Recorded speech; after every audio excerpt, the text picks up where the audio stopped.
Alright, what's going on? So, much anticipated reviews here. You saw my first overview of all the Kershaw CQC models that were out at the time. Since I did that video, they've released the, I want to say the 2K or 3K, well, one of the smaller ones. Still two of them that haven't come out yet.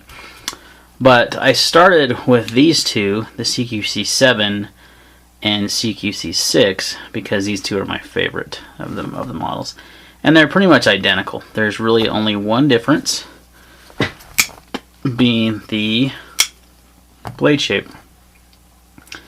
You've got the tanto on the CQC7K or the clip point on the CQC6K. Really, other than that, let's bring those over here. Other than that, these knives are identical. Same frame lock, same pocket clip. Everything's the same. So we're going to review them together because they're pretty much one and the same. Now you will notice I did remove the back spacer on these. And underneath that back spacer is these barrel spacers, which I'm a much bigger fan of open pillar construction of barrel spacers than I am back spacers, so that was pretty cool. And they were super easy to do. So let's talk about these. I've been using these since I got them. Been carrying them quite often, using them for everyday EDC tasks. They're both still very sharp. They are 8CR13 MOV steel, yet I haven't had to sharpen them or anything yet, so that's a good sign. Let's go ahead and talk about the ergonomics of the knife. Phenomenal. And I mentioned this in the other video. It was an overview, but it was kind of like the ergonomics on this knife are awesome. These are my favorite for a couple reasons. One, because they're the frame lock. I just like a frame lock better than a liner lock. Because for one thing, it makes the knife slimmer. These are definitely slimmer than the liner lock versions. I like that. I like the lock, the one side being G10, the one side being the stainless steel. This is the side that rides in your pocket, which won't tear up your pockets as much because it's, got the stainless steel. Now you can see that the finish they did on this is kind of like a bead blast. And it's, it shows scratches pretty easily, so that's one negative. But my favorite thing about this knife is the ability, or not the ability, but it's like a blank canvas. You could do so much with this knife. I mean, you could get custom scales made for it. You could stonewash this lock side. You could do a different clip. I mean, I like the skull clip. You could stonewash that. My favorite thing, really, though, is the blades. They just look phenomenal, and they have that beautiful stonewashing here with the satin here. I love that two-tone look that Emerson does. This is why, and this is pretty much the main reason why these are my favorite, or one of the main reasons, is because they have that look. A lot of the other models have just that black painted blade, which, I'm not as big a fan of. Looks awesome on the tanto also. So totally dig that two-tone. It gives it more of a, makes this knife feel like it's more expensive than it is. These knives were recently just voted the best buy at Blade Show for the entire year of 2014. And there is a dang good reason for that, because they are so well executed. They are so, I mean, you pick them up and you're like, there's no way this is a $35 knife. It feels like a $100 knife. I mean, if it had a better blade steel, it probably would be. But the way they executed this, I mean, talk about the perfect way if you've never owned an Emerson and want to check one out and want to check out the wave feature and the thumb disc and the ergonomics and the tanto, the two-tone blades. I mean, here you got it for $35. It's actually pretty mind-blowing. I have never been this impressed by an inexpensive knife before.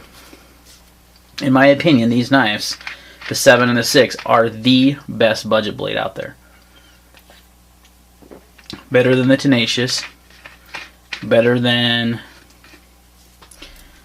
a lot of other Kershaw. I mean, before this, I really liked the Injection. There's a ton of them. I could list off a ton of Kershaw knives.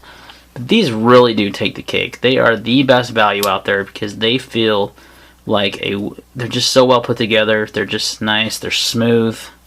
I mean, look at this.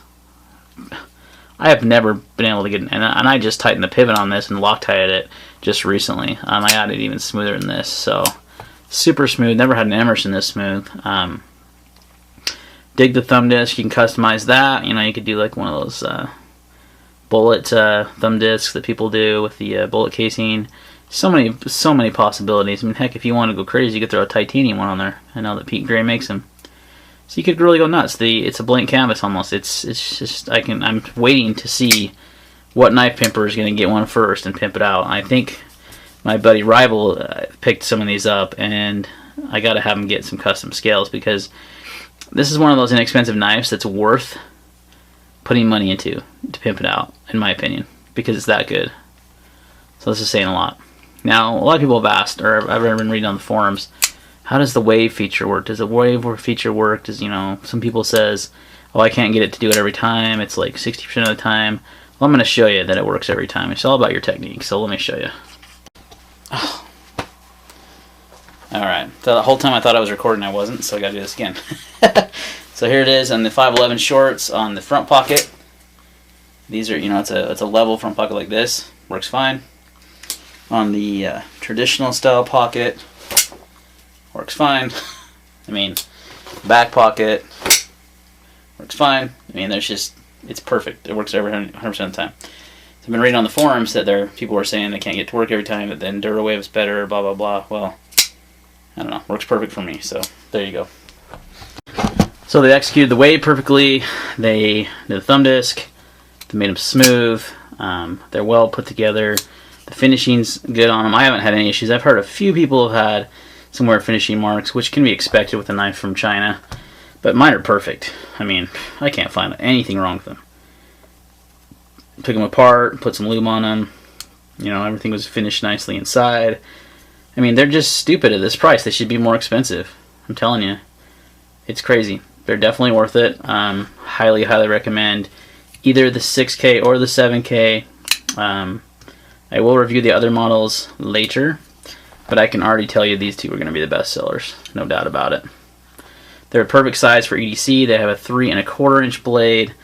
They're a little on the heavy side, and I did remove the backspacer. Not like that's going to do a whole lot, but mine weigh in at 5 ounces even, so they're a little beefy. But when you're getting 5 ounces, so when you're getting an Emerson though, you kind of expect a beefy knife, right? And if you were to get an Emerson frame lock, you'd be spending a ton of money, because those are really only made custom, I believe. So there you go, frame lock. Got the Emerson skull clip, which I mentioned in my other video. That would cost you an extra 20 bucks on an Emerson. So I mean, these are awesome. If you want to try out an Emerson, or if you just want a great budget beefy tank of a folder, this is it, because they just feel so solid in the hand. I have no doubts that they're going to hold up to whatever task you throw at them. The only downside I'd say would be the steel, which for me isn't a huge downside, because for EDC tasks it'll stay sharp for a while, and it's easy to sharpen, easy. So there's the benefit. You know, that I would love if this knife had the 154 cm steel that Emerson uses, or heck, I'd even take a Sandvik steel 440C, something a little bit nicer, but these do just fine. For the price point, you can't go wrong. I mean, buy both of these. Buy the 6K and buy the 7K. They're that good. One to have a Tanto, if you never had a Tanto, or this is a sweet Tanto design, and then if you want to switch it up one day, carry the 6K, you got a clip point design. I mean, awesome. So, alright guys, that's a quick and dirty review. Overall size, I'll put the specs in the description below. Like I said, 3 1/4 inch blade length. Handle length is roughly 4.5 inches, a little over 4.5 inches long. For me, that's like the sweet spot for a pocket knife. I mean, it's just almost perfect in size. Well, that one didn't open nearly as nice. There we go. This one I tightened the pivot down a little bit too much. I need to loosen it up a bit, but fits my hand perfectly. It has a little bit left over, not a lot. It's just got that nice finger choil right here that is just so perfect for your finger. Your thumb rests on that. It's just natural. You put your thumb on that wave, which has got jimping. Just perfect. I mean, love these knives. Perfect. Perfect budget folder. Seriously, Kershaw, hit it out of the park. I mean, it's no wonder Blade gave you that award. I gave you that award. Knives, Guns, and Gear dubs these the best of value folder, the best buy of 2014. Alright guys, take it easy. We'll see you next time. Like, comment, subscribe, share, all that good stuff. Peace out.